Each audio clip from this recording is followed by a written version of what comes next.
The first time that we heard your music was, I think we were like 17 years old in high school, and he copped the Reflection Eternal album, 2000 Seasons. I think recorded it on tape for me, and he gave me rides to school, so we would just play the tape and listen to it over and over again. And I remember analyzing your lyrics down to the single word and being like, man, this dude is so dope. You know, a lot of times I don't pick the openers. Yeah. You know, and I was in the dressing room, and there's a lot of times when you're in the dressing room and people have their own ideas of what they feel like I go with that I may not always like. Because I'll get to a venue and the openers will just be like, ah.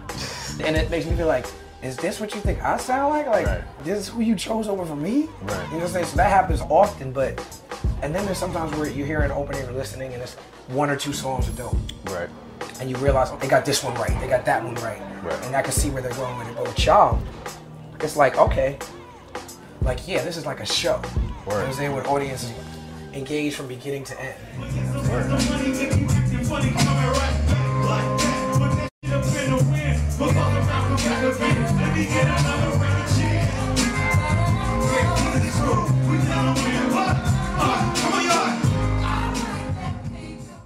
And I think it's dope how, you know, you've been touring, like you hit smaller venues, bigger venues, festivals. Like, even though you've been doing it for a long time, you're still like willing to put in the work that maybe a lot of other artists in your position wouldn't be willing to do. No, I think they would be willing to do it, but sometimes artists don't have the right representation, the right people around them, or just even people bringing up ideas.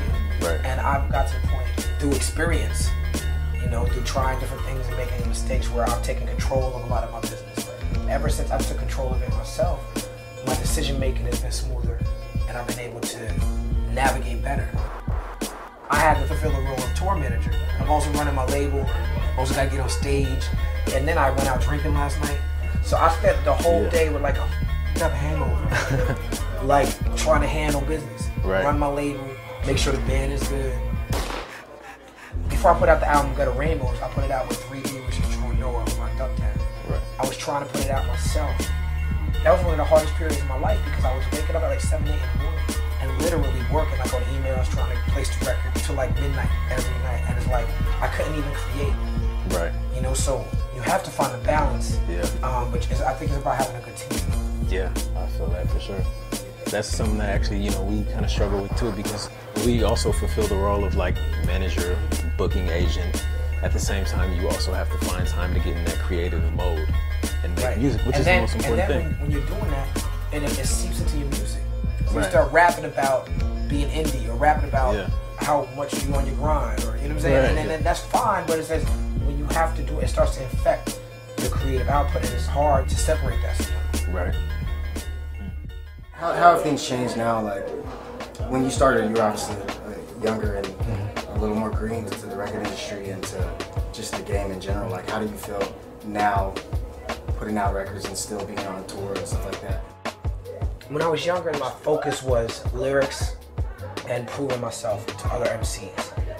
And I don't know if I feel like I've done that, or I feel like I'm just on creating industry around myself and making sure I have something here that lasts, and making sure that that I can keep doing this for a living. And that's really my focus now.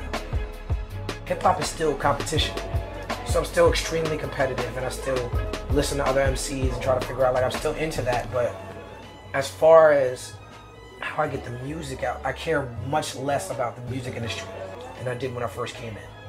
But I'm blessed. Like, I have the advantage of having a fan base, and no matter what, even if I just tweet about a song, put it on MySpace, something, there's a couple 100,000 people eventually who will get to it. And so that fan base has been holding me down. I couldn't imagine if I didn't have that and I had to build that. So when you see artists, anyone from a Drake all the way to a Kendrick Lamar, like when you see someone who comes from just being on the internet or having to build a fan base and now they become like one of the biggest artists, to me that's inspirational, because I come from an era where you had to show up in the flesh and you had to be in these cultural centers like New York or Los Angeles. And now you could come from wherever, but you still got to be in the flesh, you know? The internet is great, but it's still a part of it where you have to actually show up in the flesh. Yeah. You know, that's important. Like, people get caught up in, I'm hot on the blog, right. You don't be hot in real life.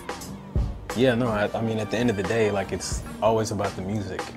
And we can generate this amount of buzz, but, you know, really when it comes down to it, like you said, you gotta be in the flesh and you have to be able to make a dope song and you have to be able to rock a crowd and make people feel something when they listen to your music. Yeah.